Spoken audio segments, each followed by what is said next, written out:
नमस्कार, आप देख रहे हैं देश का सवाल। मैं हूं आपके साथ रोहित पुनेठा। मौका दिवाली का है। अयोध्या में राम मंदिर का निर्माण तेज है।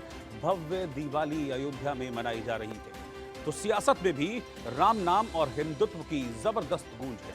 दरअसल प्रियंका गांधी के सलाहकार और कांग्रेस के वरिष्ठ नेता आचार्य प्रमोद कृष्णम ने हिंदू और भगवान राम को लेकर ऐसी बात कह दी है जिससे कांग्रेस को चुनावी राज्यों में बड़ा नुकसान हो सकता है, बड़ा झटका लग सकता है।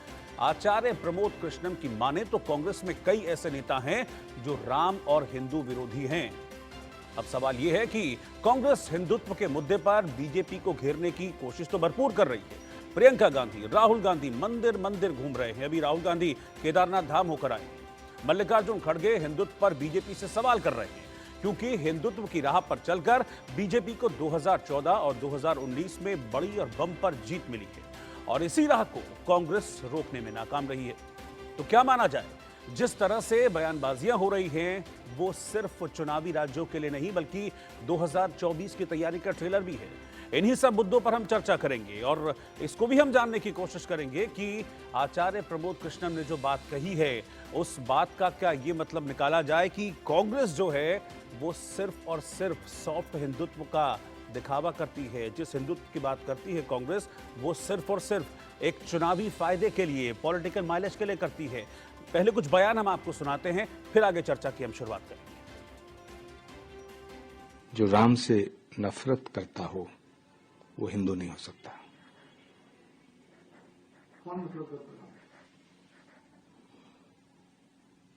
सारी दुनिया जानती है राम मंदिर को रोकने के जो प्रयास हुए उससे करोड़ों सनातन धर्म को मानने वाले करोड़ों लोगों की आस्था को ठेस पहुंची। अब ये सवाल कि राम से नफरत कौन करता है, राम से मोहब्बत, प्रेम और राम के प्रति श्रद्धा किसकी है, मुझे नहीं लगता कि अब इस रहस्य पे कोई पर्दा गिरा हुआ रह गया है। मैंने महसूस किया है कि कांग्रेस में कुछ ऐसे नेता हैं जिन्हें राम मंदिर से नहीं, राम से भी नफरत है। हिंदुत्व से नहीं, हिंदू शब्द से नफरत है। हिंदू धर्मगुरुओं को अपमान करना चाहते हैं।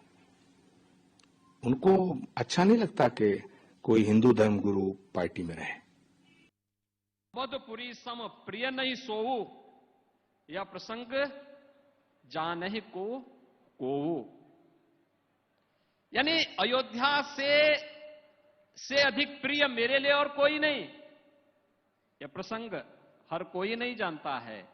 और भाइयों बहनों, अयोध्या को भगवान राम के ही अनुसार उनकी प्रिय नगरी के रूप में प्रस्तुत करने का दायित्व तो डबल चोला ओढ़कर बाबरी मस्जिद एक्शन कमेटी के पक्ष में खड़े होकर कोर्ट में जाते थे। अभी मध्य प्रदेश के चुनाव में राम मंदिर के विरुद्ध चुनाव आयोग में गए। यानी यह बहुत साफ है, अब दूध का दूध, पानी का पानी हो गया है कि कांग्रेस के अंदर इस प्रकार की विचारधारा का कब्जा हो गया है जो हिंदू धर्म और भगवान राम के प्रति अवमानना और हिंदू धर्म के प्रति घृणा और हिंदू धर्म के समूल नाश के लिए कृत संकल्पित है। इसलिए देश की जनता उस संस्कृति और विचार को समझती है जिसमें कहा गया है, जाके प्रिय न राम वैदेही तजिए ताही कोटि बैरी सम यद्यपि परम स्नेही। अर्थात राम और वैदेही, राम और सीता जिसको प्रिय न हो, यदि आपका कितना भी स्नेही हो, परम स्नेही भी हो, उसको कोटि बैरी सम यानी कोटि शत्रु मानकर त्याग देना चाहिए। तो मुझे लगता है कांग्रेस स्वयं उसी दिशा की तरफ आगे बढ़ रही है और देश की जनता इसका कठोर नैतिक और राजनीतिक उत्तर देगी। जो आचार्य का आरोप है तो सही आरोप है कि भाई कांग्रेस वाले मतलब ज्यादा हिंदू लोगों को मतलब पसंद नहीं करते हैं और हिंदू लोगों को पसंद नहीं करेंगे तो सत्ता में आना उनका बहुत मुश्किल है। इसीलिए आचार्य जी ने जो आरोप लगाया ये आरोप सही आरोप है और इसीलिए जो हिंदू लोग हैं उन्होंने कांग्रेस वोट नहीं करना चाहिए, ऐसा मैं उनको अपील करना चाहता हूं। कांग्रेस और अन्य पार्टियां आजादी के बाद से ही हिंदुओं का दमन किया, हिंदुओं का शोषण किया, हिंदुओं को नीचा दिखाने का काम किया, आज उनकी आंखों के सामने भव्य राम मंदिर बन रहा है। और कोई रामलला के दर्शन करने अभी भी विपक्षी नेता नहीं जाते, अरविंद जी को छोड़कर, अरविंद केजरीवाल, बाकी किसी ने कोई नहीं गया। और आप देखिए कि मोदी जी जाते हैं तो दंडवत प्रणाम करते हैं रामलला के, योगी जी तो पूरी कैबिनेट लेके वहां चले गए और रामलला से आशीर्वाद लिए, तो ये अब सम्मान मिल रहा है। मैं पूज्य आचार्य प्रबोध कृष्णन जी को साधुवाद देता हूं। देर साए दुरुस्त आए। मैं कई बार उनसे सवाल पूछा, कई डिबेटों में पूछा, कई जगह सम्मेलनों में पूछा, कई जगह संतों की बैठक में पूछा, कई जगह मुलाकातों में भी पूछा कि पूज्य महाराज जी, आप कांग्रेस पार्टी के साथ हैं, कांग्रेस पार्टी के नेताओं को समझाइए। कांग्रेस पार्टी के नेता, चलिए ठीक है, बीजेपी का विरोध करिए, अच्छी बात है, आरएसएस का विरोध करिए, अच्छी बात है। आरएसएस मतलब भगवान राम नहीं, बीजेपी मतलब हिंदुत्व नहीं, सनातन नहीं। सनातन पे सबके अधिकार है, हिंदू पे सबके अधिकार है, हिंदुत्व पे सबके अधिकार है, भगवान राम पे सबका अधिकार है। लेकिन इन कांग्रेसियों की बुद्धि शुद्ध नहीं है। एक कॉलोनी में कांग्रेसी वक्त आने पर गिरगिट जैसे रंग बदल देते हैं। तो ऐसा माना जा रहा है कि आचार्य प्रमोद कृष्णम, जो कि कांग्रेस में एक बड़ी हैसियत रखते हैं, प्रियंका गांधी के सलाहकार भी हैं, उनका ये स्टेटमेंट कांग्रेस के लिए मुश्किलें खड़ी करने जा रहा है।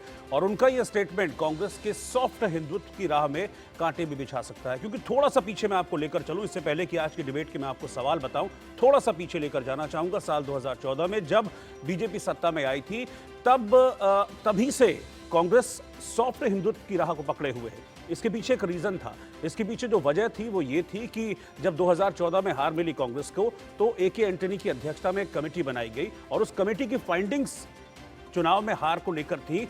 उसमें एक बहुत प्रमुख बात थी, वो ये थी कि बहुत सारे बहुसंख्यकों को लगता है कि कांग्रेस का झुकाव अल्पसंख्यकों की तरफ ज्यादा है।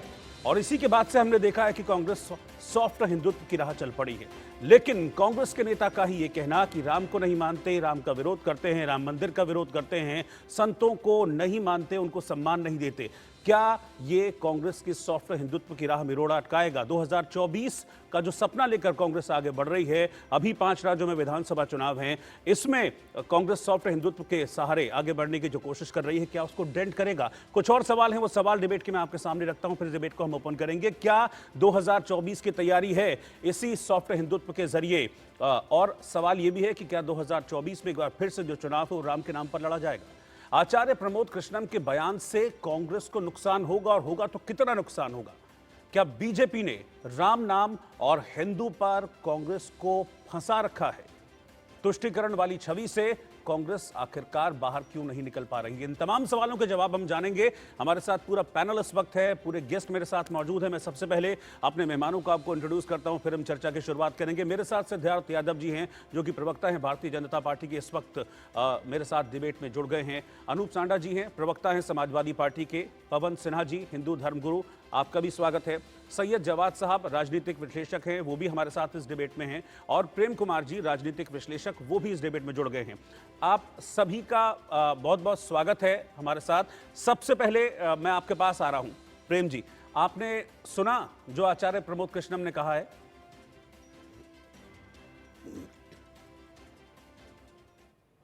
प्रेम कुमार जी। जी बिल्कुल सुना। इसको सुनने के बाद क्या आपकी राय है? क्या कांग्रेस का सॉफ्ट हिंदुत्व दिखावा है, ये कहने की कोशिश कर रहे हैं आचार्य प्रमोद कृष्णम, जो कि खुद कांग्रेस के वरिष्ठ नेता हैं और कई मौकों पर वो बड़ी मुखरता से इस तरह की बातों को बोलते भी रहे? जी रोहित जी, आप बहुत सही कह रहे हैं। आचार्य प्रमोद कृष्णम जी लगातार ऐसी बातें बोलते रहे हैं और जो कि लगता है कि जैसे वो प्रो बीजेपी बोल रहे हो इस तरह से, लेकिन ये एक धारणा बन गई हमारे समाज में देखने की।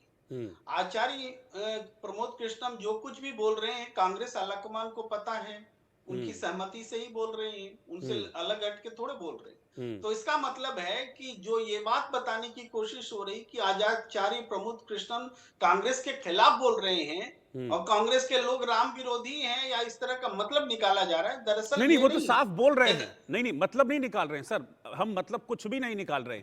उन्होंने तो साफ कहा कि कांग्रेस में कुछ लोग हैं जिनको राम से नफरत है, राम मंदिर से नफरत है, संतों से नफरत है, हिंदू शब्द से नफरत है। उन्होंने साफ कहा, इस बात का जिक्र किया अपनी उस पूरे रिएक्शन में कि कांग्रेस के कुछ लोग हैं।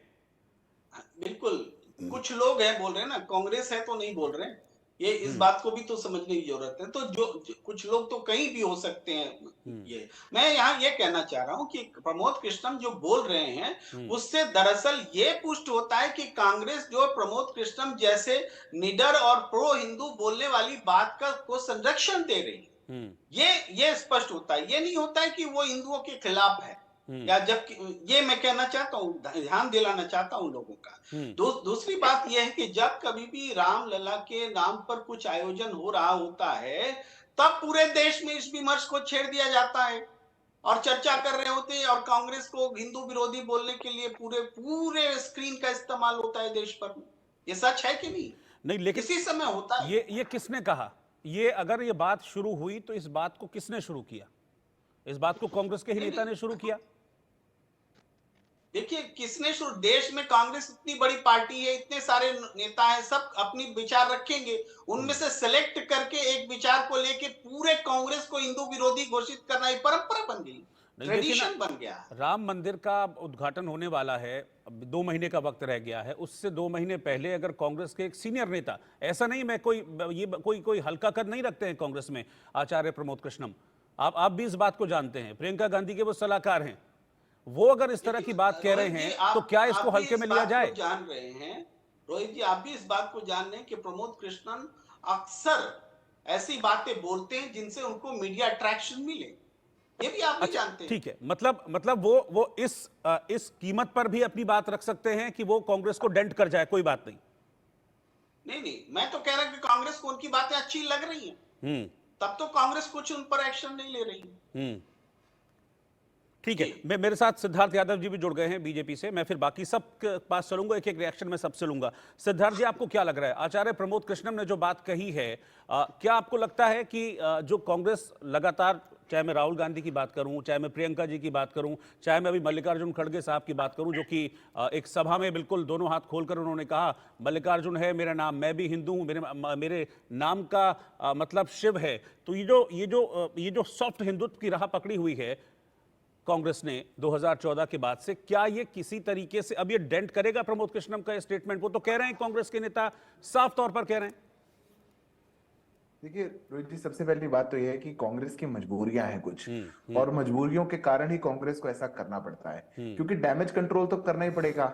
जिस पार्टी का अस्तित्व बहुत ज्यादा इस आधार पर टिका हो कि वो एंटी हिंदू, उनके मंत्री एंटी हिंदू, वो राम को काल्पनिक बताना, उसके प्रमाण मानना, हिंदू आतंकवाद कहना, ये इतिहास में बहुत अर्जित है, ये पूरा देश देखता रहा, और पार्टी के नेता लंबे समय तक ऐसा करते रहे।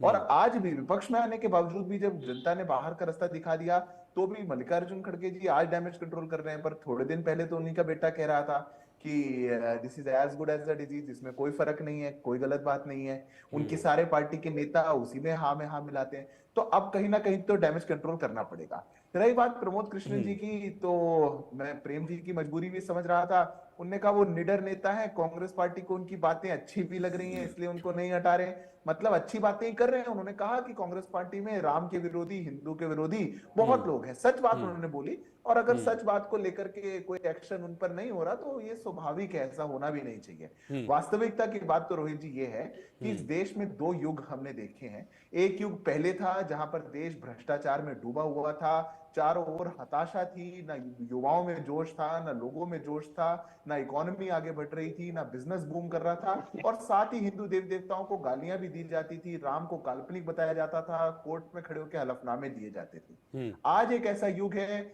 जब भारत में एक साल में सबसे ज्यादा आईपीओ हो रहे हैं, भारत में सबसे ज्यादा टैक्स कलेक्शन हो रहा है, हम 5th लार्जेस्ट इकोनॉमी हो गए हैं, 3rd लार्जेस्ट होने वाले हैं, विकसित भारत हो रहे हैं, और साथ ही भव्य राम मंदिर बन रहा है, महाकाल का कॉरिडोर बन रहा है, बाबा विश्वनाथ के दर्शन हो रहे हैं। ये बदला हुआ युग है। ये 2 जो तस्वीरें हम देख पा रहे हैं, आप, मैंने जो बात कही आप उसको इमेजिन करिएगा। आप जब इनको देखेंगे तो आपको महसूस होगा कि आज का भारत कैसा भारत है, आत्मविश्वास से भरा हुआ है युवा। आत्मविश्वास से भरा हुआ एक एक भारतीय और कंट्रीब्यूट करना चाह रहा है। 100 यूनिकॉर्न हो गए देश में, $1 बिलियन की कंपनियां, 13.5 करोड़ लोग गरीबी रेखा से ऊपर आ गए, और साथ ही राम का नाम भी पुरजोर तरीके से, क्योंकि कोई तुष्टिकरण नहीं, कोई शर्म नहीं, कोई हया नहीं, कोई ऐसा नहीं कि अब नाम राम का नाम लिया जाएगा तो शर्म आएगी या वोट बैंक की चिंता की जाएगी, अब ये सब कुछ नहीं। जो देश की ताकत है, जो हमारी कल्चरल हेरिटेज है, उसको लेकर के हम कैसे पूरे विश्व को एक संदेश दे सकते हैं, उस पर भारत देश काम कर रहा है। तो कांग्रेस पार्टी को कहीं ना कहीं कंफ्यूजन भी होगा, डैमेज कंट्रोल भी करना पड़ेगा। अच्छा, आप कह रहे हैं कि कंफ्यूजन है। मैं इंडिया गठबंधन में कांग्रेस के सहयोगी समाजवादी पार्टी के नेता अनूप साहब इस वक्त मेरे साथ जुड़े हैं। अनूप जी, सिद्धार्थ जी कह रहे हैं कि कोई कंफ्यूजन में है कांग्रेस, क्योंकि कभी सनातन पे चोट करते हैं, कभी हिंदुत्व को अपना मुखौटा बताते हैं, जैसा कि हम देख रहे हैं अभी हाल फिलहाल में। ये कंफ्यूजन है कांग्रेस का या कोई स्ट्रेटजी है? आपको क्या लगता है? देखिए, मैं कांग्रेस पार्टी का प्रवक्ता नहीं हूँ। कांग्रेस नहीं, मैं तो आपकी राय मांग रहा हूँ सर, मैं आपकी राय मांग रहा हूँ, सिचुएशन को सामने रख के। ये प्रमोद कृष्णन जी के जिस बयान पे आप चर्चा कर रहे हैं जी, तो एक बात मैं क्षमापूर्वक आपसे कहना चाहता हूँ जी, कि आपके चैनल की तरफ से जो सूचना दी गई थी मुझे, उसमें यह बात थी कि धर्म की राजनीति देश पे कितना चल रही है और धर्म आधारित ही राजनीति चलेगी, इस विषय पर परिचर्चा की बात की गई थी। ये पूरी परिचर्चा श्री प्रमोद कृष्णन के नहीं सर, हम उसी पर आ रहे हैं धीरे धीरे, क्योंकि ये स्टेटमेंट अभी चर्चाओं में था। मैं बिल्कुल उसी पर आऊंगा आगे। मैंने अपनी बात कह दी रोहित जी। जी जी जी जी, बोलिए।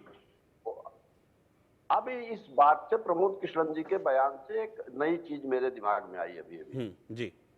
अगर किसी पार्टी का कोई वरिष्ठ नेता कोई बयान दे और उससे उस पार्टी को संदेह के दायरे में खड़ा किया जाता है, तो फिर यह सवाल सरकार पर भी उठता है, देश के माननीय प्रधानमंत्री जी पर भी उठता है। आपके मन में सवाल उठ सकता है कि ऐसा मैं क्यों कह रहा हूं। भारतीय जनता पार्टी के वरिष्ठ नेता, पूर्व केंद्रीय मंत्री, पूर्व राज्यसभा सदस्य श्री सुब्रमण्यम स्वामी ने लगभग 1 माह पूर्व एक ट्वीट किया था, जिसमें उन्होंने देश के माननीय प्रधानमंत्री पर यह आरोप लगाया था कि इनके रहते हुए 4054 वर्ग मील जमीन चीन ने भारत की अपने कब्जे में कर ली 2020। तो इससे क्या ये माना जाए कि भाजपा के नेता अगर कह रहे हैं तो भारतीय जनता पार्टी चीन के की सरकार चीन के समझ। लेकिन दो बातें होती है ना सर, आपकी बात बिल्कुल ठीक है, आपकी बात बिल्कुल ठीक है, लेकिन अगर कांग्रेस का ये लाइन नहीं है तो कांग्रेस खंडन करे ना इसका। और एक बार नहीं, वो बार बार इस तरह की बात अगर कहते हैं तो कांग्रेस को खंडन क्यों नहीं करती है या फिर कोई एक्शन क्यों नहीं लेती है, उसको चुप क्यों रहती है? मेरा सवाल सिर्फ ये है। कांग्रेस के कोई प्रवक्ता मित्र होते तो बेहतर जवाब दे सकते, मैं इस पर जवाब नहीं दूंगा जी। लेकिन मैं इतना जरूर कहना चाहता हूँ कि भारतीय जनता पार्टी के लोग नाम भले ही प्रभु श्री राम का लें, लेकिन ये तो है राम के व्यापारी, और इस देश की जनता है राम की पुजारी। इसी देश के एक बहुत मूर्धन्य कवि स्वर्गीय राम नरेश त्रिपाठी ने एक कविता लिखी थी, उसकी पहली पंक्ति थी कि ना मंदिर में, ना मस्जिद में, ना गिरजे के आसपास में, ढूंढ ले बंदे राम मिलेंगे हर गरीब की भूख प्यास में। क्या इस देश के हर गरीब की भूख प्यास इस राम भक्त सरकार ने मिटा दी है? अभी देव दीपावली और दीपावली जो अयोध्या में जो कुछ एक भारतीय जनता पार्टी की प्रदेश सरकार ने इवेंट आयोजित किया, उसके ऊपर बड़ी चर्चा हुई और आपके चैनल पर भी संभवतः हुई होगी जी। अभी दिवाली के दिन लाखों दिए जलाए जाएंगे अयोध्या में, और जाहिर बात है हर व्यक्ति को अच्छा लगेगा वो दृश्य, मनोरम दृश्य। लेकिन कभी इसके ऊपर भी चर्चा होनी चाहिए कि वो दिए जलाए जाने के बाद उन दियों में बचा हुआ तेल कांच करके निकालने के लिए देश के सैकड़ों गरीब वहां जुट करके, अयोध्या के सैकड़ों गरीब पुलिस की लाठियां खाते हैं। ठीक है, तो ये कैसी राम भक्त सरकार है जिसमें देश के कण-कण में राम व्याप्त है? ठीक है, आप मुझे लगता है कि इसका जवाब अगर सिद्धार्थ जी देंगे तो ज्यादा ठीक रहेगा। सिद्धार्थ जी, हाँ, बटोरने के लिए खड़े हैं। आप जो करा रहे हैं वो इवेंट है और ये आपकी राम भक्ति पर सवाल भी है, ये मैं नहीं, ये अनूप जी उठा रहे हैं। फिर मैं आप जवाब साहब के पास जाऊंगा एक रिएक्शन लेने के लिए, आप फटाफट इसका जवाब दे दीजिए।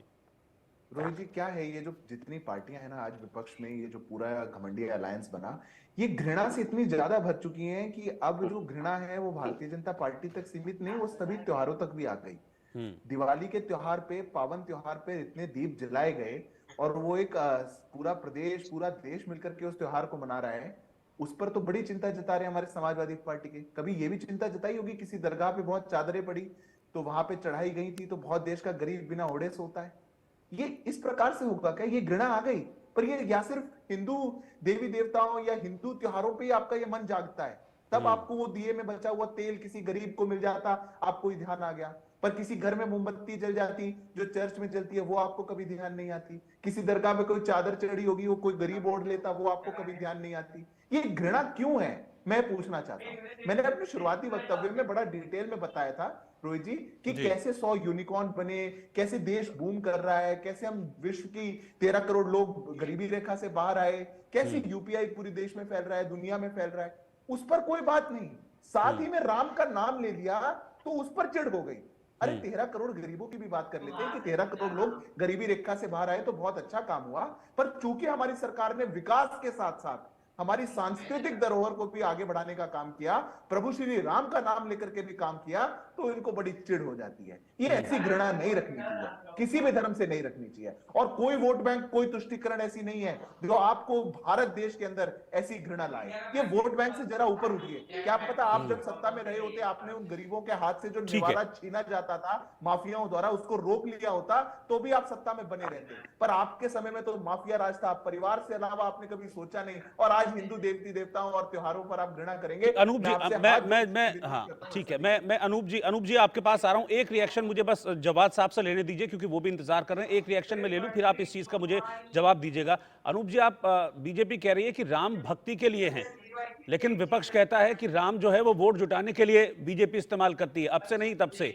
अभी आपने सिद्धार्थ जी को भी सुना, उनकी सारी बातें सुनी, अपना वर्जन बताइए मुझे।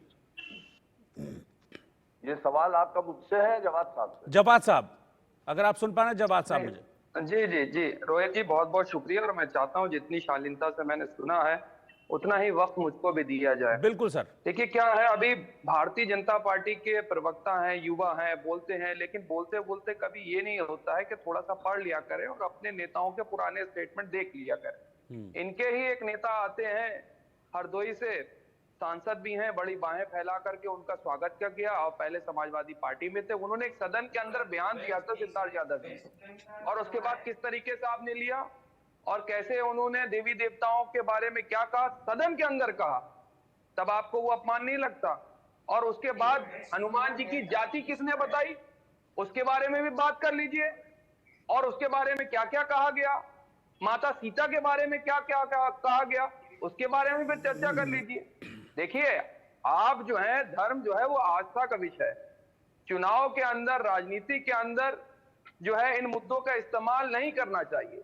लेकिन भारतीय जनता पार्टी की मजबूरी ये है कि जो बेसिक मुद्दे हैं देश के अंदर, महंगाई है, बेरोजगारी है, अच्छे इंफ्रास्ट्रक्चर की दरकार है, शिक्षा व्यवस्था की, उन सब मूल मुद्दों पे बातें नहीं करते। और देखिए, अब माननीय प्रधानमंत्री जी अलग बात कह रहे हैं और सिद्धार्थ यादव बात अलग कह रहे हैं। वो कह रहे हैं 80 करोड़ गरीबों को राशन बांटा जाता।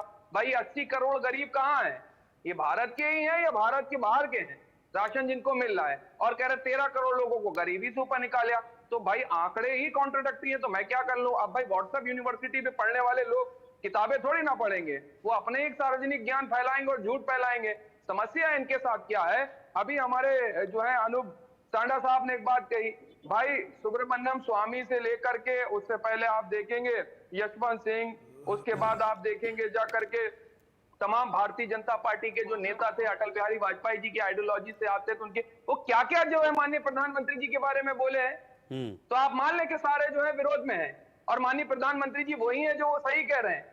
और वो तो सख्त इतना बयान, आज तक सुब्रमण्यम स्वामी को आप बुलाते नहीं है, यशवंत सिन्हा को आप बुलाते नहीं है, अरुण शौरी को बुलाते नहीं है। बुलाइए ना, उनको बुलाकर पूछिए कि माननीय प्रधानमंत्री जी क्या सोचते हैं। और उनके सहयोगी अलायंस जो पहले भारतीय जनता पार्टी के साथ थे, जिन्होंने बड़ी भूमिका निभाई, उनको तो धोखा दे दिया महाराष्ट्र के शिवसेना को, उद्धव ठाकरे ग्रुप को, ठाकरे परिवार को धोखा दे दिया।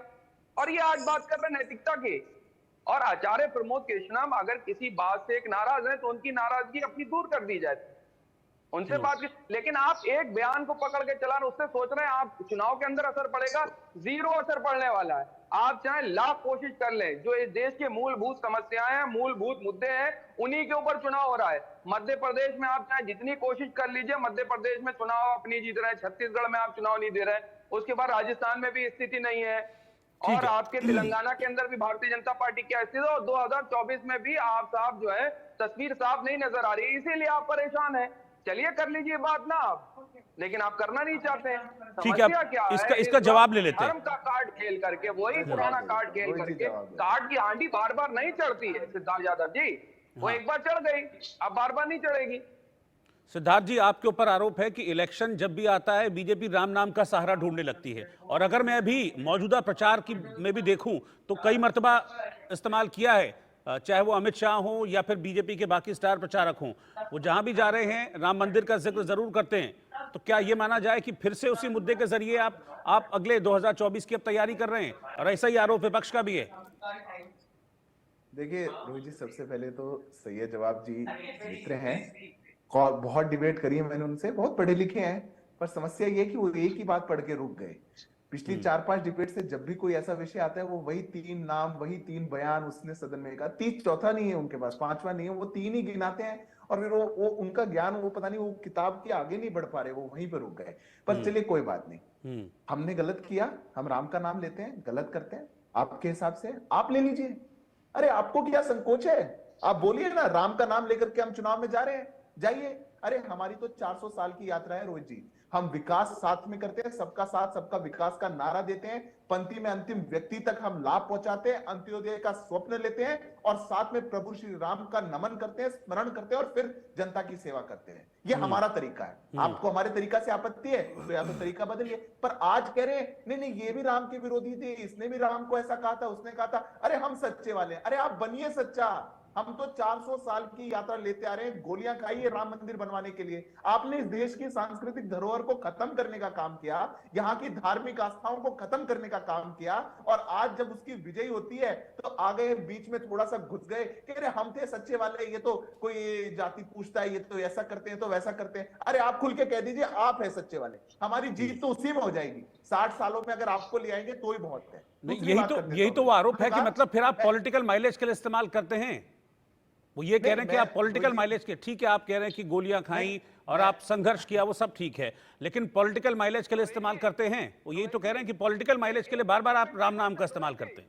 रोहित जी, पॉलिटिकल माइलेज की हमें कोई प्रभु श्री राम का नाम लेने के पॉलिटिकल माइलेज लेने की कोई जरूरत नहीं है। सैयद जवाब जी, अरे सैयद जवाब जी सुनिए, मैं कितनी शालीनता से सुन रहा था आपको, पालमपुर के मैं आपको कितनी शालीनता से सुन रहा था। उससे पहले भारतीय जनता पार्टी हो रही थी 1989 से पहले जवाब जी, मैं कितनी शालीनता से आपको सुन रहा था। और उससे पहले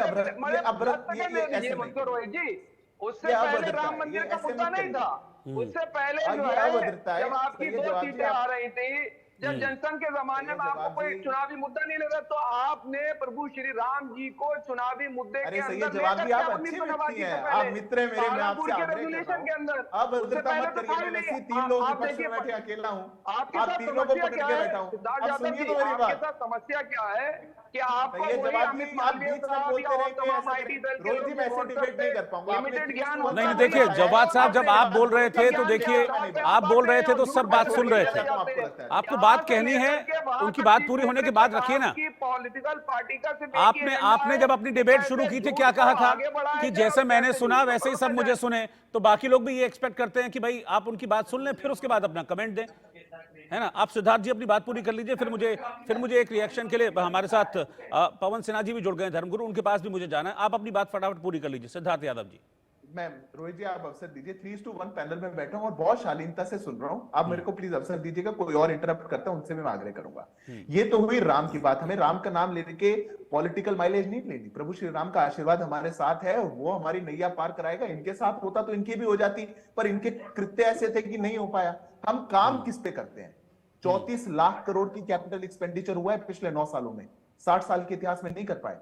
पिछले साल अकेले में 10 लाख का कैपिटल एक्सपेंडिचर हुआ है भारत के अंदर। ये इंफ्रास्ट्रक्चर की बात करते हैं, आज देखिए देश में क्या इंफ्रास्ट्रक्चर बन रहा है। आपके समय में आप कितना करते थे? 50 करोड़ लोग ऐसे हैं रोहित जी जो पहली बार जनधन का अकाउंट बना पाए, उसमें 50% महिलाएं हैं, वो 17 लाख करोड़ अकाउंट में जमा है, वो किसका पैसा है? ठीक है ठीक है, अब ठीक है, अब आप दोनों शांत हो जाइए, आप दोनों शांत हो जाइए। मैं पवन जी के पास चल रहा हूँ, मैं पवन जी के पास जा रहा हूँ, एक रिएक्शन पवन जी से, फिर अनूप जी के पास, फिर प्रेम जी के पास, पवन जी के पास में जा रहा हूँ। पवन जी आपने सुना अभी तेरे राम मेरे राम, चुनाव आते ये शुरू हो जाता है। कांग्रेस के ऊपर आरोप बीजेपी लगाती है कि भाई ये सॉफ्ट हिंदुत्व है। अब कांग्रेस ये आरोप लगाती है कि जब भी चुनाव आते हैं बीजेपी को राम याद आते हैं। देखिए, राम सबका मुद्दा है। जहां तक पॉलिटिक्स की बात है, उसके लिए भी ये बात उतनी ही सही है कि राम जी के नाम पर राजनीति हर जगह हुई है। किसी ने इस साइड की राजनीति की है तो दूसरे ने उस साइड की राजनीति की है। और यहाँ मैं बहुत व्यवहारिक बात यदि कहूं और तो फिर बीजेपी यदि राम जी के नाम पर कोई लिवरेज लेती है तो उसमें गलत क्या है? क्योंकि दूसरी एक पार्टी ने राम जी नहीं है, काल्पनिक है, पुल नहीं है, उसके नाम पर भी तो लिवरेज लिया है। तो बात बिल्कुल सिंपल है कि जहां राजनीति होती है, इलेक्शंस होते हैं, वहां पर कुछ ना कुछ मुद्दे रहते ही हैं साथ में। और भारत जैसे समाज में ये संभव नहीं होगा कि आप राजनीति से रिलीजन को बिल्कुल अलग करके देखें। ये संभव नहीं होगा, क्योंकि एक समय में फतवा पढ़वाया जाता था, एक समय में सीधे सीधे ऑर्डर दिया जाता था, जामा मस्जिद से ही ऑर्डर आता था, सब लोगों को याद है। तो वहां पर वो राजनीति थी, यहाँ पर ये राजनीति थी। समस्या ये आती है कि यहाँ पर जब राम जी के नाम पर राजनीति होती है, राम जी के नाम पर बीजेपी को क्रेडिट मिलता है, तो बाकियों को बुरा क्यों लगता है? जबकि इतिहास इस देश का ये है कि सबने अपने अपने तरीके से रिलीजन को राजनीति में शामिल किया है और वोट मांगे। ठीक है, मैं प्रेम जी के पास चल रहा हूं। प्रेम जी, राम आपके भी पूजनीय हैं, प्रभु श्री राम मेरे भी पूजनीय हैं, लेकिन अभी जो हम देख रहे हैं पिछले कुछ वक्त से, खासतौर पर 2014 के बाद से, जब शायद ए के एंटनी साहब की जो रिपोर्ट थी उसका आपको जरूर जानकारी होगी, उसके बाद से हमने देखा था कि कांग्रेस ने सॉफ्ट हिंदुत्व की राह पकड़ी थी। तो क्या अब बीजेपी को ये लग रहा है, राहुल गांधी केदारनाथ जा रहे हैं, प्रियंका गांधी जी दर्शन करने जा रहे हैं, क्या बीजेपी को ये लग रहा है कि ये जो राम का मुद्दा है वो छीन न ले कांग्रेस? देखिए, जिनको आस्था है वो हमेशा से जाते रहे हैं, कोई किसी भी पार्टी में रहे हो। और एक बात लगातार इस पैनल में भी आई है और हमेशा बोली जाती है कि कांग्रेस जो है उसने राम के अस्तित्व को नहीं मानने वाली पार्टी है।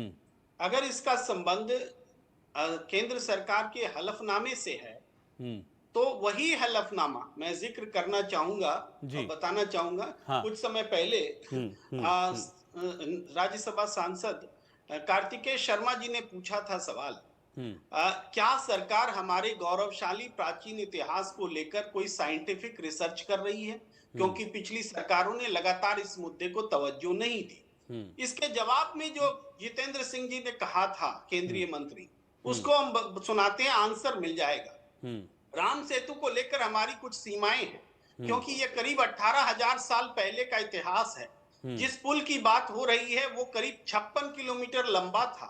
स्पेस टेक्नोलॉजी के जरिए हमने पता लगाया कि समुद्र में पत्थरों के कुछ टुकड़े पाए गए हैं, इनमें कुछ ऐसी आकृति है जो निरंतरता दिखाती हैं। समुद्र में कुछ आइलैंड और चूना पत्थर जैसी चीजें दिखी हैं। अगर सीधे शब्दों में कहा जाए तो ये कहना मुश्किल है कि राम सेतु का वास्तविक स्वरूप वहां मौजूद है। मैं रिपीट करता हूं इस लाइन को, अगर सीधे शब्दों में कहा जाए तो ये कहना मुश्किल है कि राम सेतु का वास्तविक स्वरूप वहां मौजूद है। इस हलफनामे में और यूपीए सरकार के हलफनामे में कोई फर्क नहीं है। राम का अस्तित्व ये मोदी सरकार भी नहीं मान रही है। नहीं, इसका जवाब तो सिद्धार्थ जी देंगे, इसका जवाब तो सिद्धार्थ जी देंगे। क्या आप कैसे कह सकते हैं कि राम का अस्तित्व नहीं मानते हैं सिद्धार्थ जी? मैं तो रोहित जी छोटी सी बात करता हूं। उन्होंने एक बात पढ़ी, अब एक बार जो यूपीए सरकार ने हलफनामा दिया था प्रेम जी, वो भी पढ़ दीजिए। अरे वास्तविक स्वरूप और साइंटिफिक को, मैंने तो आपका वास्तविक स्वरूप और साइंटिफिक क्या मान रहे हैं? जितेंद्र सिंह का जवाब मैंने दिया, इसको अगर चैलेंज कर सकते हैं तो कीजिए। आप अरे फिर तो कांग्रेस को बिल्कुल भी टेंशन होनी नहीं चाहिए, फिर तो सवाल उठाना ही नहीं चाहिए कांग्रेस को।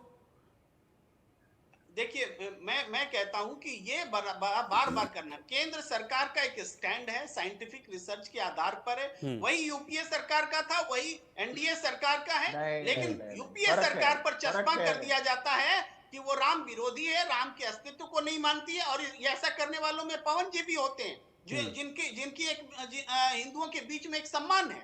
वो भी होते हैं, क्योंकि वो नहीं, भी पवन जी अपनी राजनीतिक रूप आइडियोलॉजी से खुद कहीं ना कहीं बताएंगे। झुकाव रखते हैं। पवन जी अपनी आइडियोलॉजी क्या है, वो किसको मानते हैं, किसके स्वरूप को स्वीकार करते हैं, नहीं वो खुद बताएंगे। पवन जी प्लीज।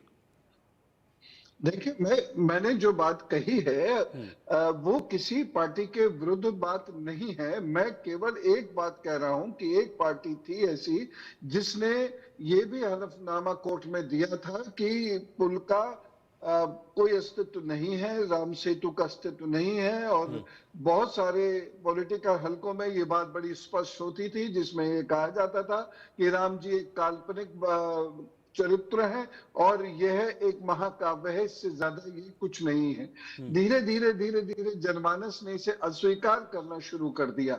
मैं इस बात को भी मानता हूं और यह बात मैंने खुले मंचों पर भी कही है कि माननीय राजीव गांधी जी ने इसके ताले खुलवाने के लिए प्रयत्न किया था।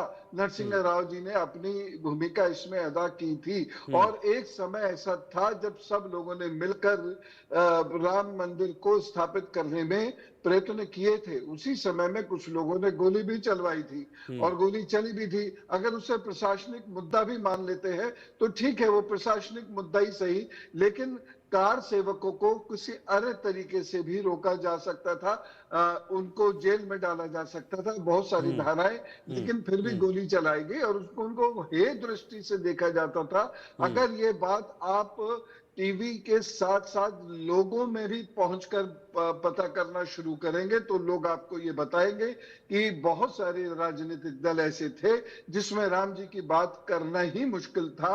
और श्री प्रमोद कृष्णम जी ने जिस बात को कहा है, आप देखिएगा उनके चेहरे पे उस दर्द को, उनकी वाणी में उस दर्द को, जो एएनआई को उन्होंने इंटरव्यू देते वक्त कहा है, तो उससे ये बातें स्पष्ट हो जाती हैं। तो मुझ जैसे लोग जो है वो राजनीतिक बात नहीं करेंगे कभी, माननीय। हम केवल इतना जानते हैं कि हम राम जी के उपासक हैं और हमने राम जी के प्रति लोगों में बहुत सम्मान भी देखा है। तो वहीं बहुत सारे ऐसे राजनीतिक दल हैं जिन्होंने राम जी के अस्तित्व पर प्रशंसन उठाए हैं, ये हमने देखा है और इसकी वजह से हम आहत भी हुए हैं और एक पॉलिटिकल पार्टी को चुनने का एक कारण ये भी रहा है। ठीक है, अनूप जी के पास मैं आ रहा हूं। अनूप जी, सीधा सवाल, क्या 2024 एक बार फिर से राम के नाम पे ही लड़ने की तैयारी हो रही है? क्या 2024 के, अभी हमने देखा, अभी 2023 में जहां 5 राज्यों में इलेक्शंस हैं वहां पर हिंदी भाषी राज्यों में राम का नाम गूंजने लगा है, भगवान श्री राम की बात होने लगी है, राम मंदिर की बात वहां पर हो रही है। क्या 2024 तक अब यही चलता रहेगा? पवन सिन्हा जी का बड़ा आदर करता हूँ। उनके कथन का जो प्रारंभिक शुरुआत थी उसमें ही उन्होंने कहा, और मुझे बड़ा ताज्जुब भी का उनके ऐसा विद्वान व्यक्ति ये बात कह रहा है कि अगर भगवान राम का नाम लेकर के बीजेपी माइलेज ले रही तो उसमें बुरा क्या? क्या धार्मिक आस्था को राजनीतिक लाभ के लिए इस्तेमाल किया जाना उचित करार दिया जाना चाहिए? अब इसके बाद मैं एक आपसे निवेदन करना चाहता हूँ रोहित जी, विनम्रता पूर्वक जी, कि ये परिचर्चा होती है और इसमें कई सदस्य लोग बैठते हैं और मुझे लगता है कि समय के संतुलन का ध्यान रखा जाना चाहिए। आप मेरे ऊपर, मेरे किसी बात के ऊपर भाजपा के मित्र ने सीधा प्रहार किया और मैं समय मांगता रहा, लेकिन मुझे अपनी बात कहने का अवसर उस समय नहीं मिल पाया। अगर मुझे मात्र अंत में थोड़ा सा समय मिलेगा या 1.5 मिनट लगेगा, नहीं, अभी बहुत टाइम है, आप पूरी बात कीजिए, अभी काफी टाइम है हमारे पास, आप बोलिए जी। अब मैं कहना चाहता हूं कि भाजपा के मित्र ने मेरी बात की शुरुआत में एक बात कही थी, उन्होंने कहा घृणा शब्द का इस्तेमाल किया था, साहब घृणा हो जाती। अगर मैं गरीबों की बात कर रहा हूं तो आपको घृणा लग रही है? मैं ये कहते हुए इस बात को उद्धृत कर रहा हूं कि प्रभु श्री राम की दीपावली मने और हम सब भी उस मनोहर दृश्य को देख करके आनंदित हों, इसमें घृणा कहां से आ गई? क्या इसका जवाब दे सकते हैं? दरअसल ये भारतीय जनता पार्टी की रणनीति कि प्रत्येक सवाल को नकारात्मक एंगल दे करके जनता को भ्रमित करें। अब एक बात और हमारे भाजपा के मित्र ने बड़े जोरदार से कही कि अब हमने गोलियां खाई हैं, हमने बड़ा काम किया। मैं उदाहरण के साथ कहना चाहता हूं कि जब राम जन्मभूमि का आंदोलन चल रहा था, उस आंदोलन में भाजपा के और विश्व हिंदू परिषद के 3 प्रमुख चेहरे थे, श्री विनय कटियार, सुश्री उमा भारती और श्री प्रवीण भाई तोगड़िया। क्या भारतीय जनता पार्टी जो श्रेय लेने जा रही है, क्या उस मंदिर के शिलान्यास से लेकर के अब तक के किसी कार्यक्रम में उन तीनों भाजपा के ही व्यक्तियों को बुला करके, नेताओं को बुला करके कभी सम्मानित भी करने का साहस किया भारतीय जनता पार्टी ने? या भारतीय जनता पार्टी राम भक्ति भी प्रधानमंत्री की पसंद से तय करेगी? अब तीसरा सवाल, इन्होंने कहा कि साहब विपक्ष ऐसा बोलता है। इनका एनडीए जो है, एनडीए के एक सहयोगी दल है निषाद पार्टी, जो उत्तर प्रदेश में प्रभावी, उसके कैबिनेट मंत्री हैं संजय निषाद जी। उन्होंने प्रभु श्री राम के बारे में क्या क्या कहा, उसके बारे में भाजपा के मित्र कोई जवाब दे सकते हैं क्या? उन्होंने उनके खिलाफ क्या कार्रवाई की, उनको एनडीए से निकाल दिया? आपका सहयोगी अगर कुछ बोलेगा तो वो बात वाणी की स्वतंत्रता है, और अगर दूसरा कोई कहेगा तो वो रामद्रोही है। जवाब दे देता हूं। चाहिए है कि भाजपा के लोग सबसे ज्यादा प्रभु श्री राम के मर्यादा, विनम्रता और कर्म के आदर्शों के द्रोही हैं, और इन्होंने भारतीय राजनीति में नफरत की फसल बो करके वोट काटने का काम किया है। और अंत में मैं एक बात कह देना चाहता हूं, मुझे मालूम है समय ज्यादा नहीं है जी, ये कब तक मजहबी नशा बांटिएगा, ये उन्माद वाली हवा बांटिएगा, ये मंदिर, ये मस्जिद, शिवालयों की जितनी वतन ही ना होगा तो क्या बांटिएगा? मेरे दोस्त, इस सत्ता के लिए, इस आत्मसत्ता के लिए इस देश के लोगों की भावनाओं को उस हद तक मत भड़काइए कि इस देश के लोगों को, गरीबों को अगर न्याय नहीं मांगे तो न्याय देने की बजाय आप जय श्री राम का नारा लगा करके उनको न्याय से वंचित कर दें, या उनके साथ अन्याय भी करें और प्रभु श्री राम का नारा लगा करके अपने को राम भक्त साबित करके ठीक है, ठीक है। सिद्धार्थ यादव जी, आपने लगाया घृणा का आरोप, उन्होंने कहा कि घृणा नहीं, नफरत फैलाते हैं आप हैं नफरत फैलाने वाले, आप नहीं मानते राम के आदर्शों को। देखिए रोहित जी, सबसे पहली बात तो उन्होंने कहा कि घृणा शब्द का नहीं प्रयोग करना चाहिए था। कोई बात नहीं, आप नहीं चाहते कि घृणा शब्द का प्रयोग हो, मैं नहीं करता, पर मुझे दुख बस इसी बात का हुआ कि आपको गरीबों की याद सिर्फ दिवाली पर आई, आपको ईद पर नहीं आती, आपको क्रिसमस पर नहीं आती।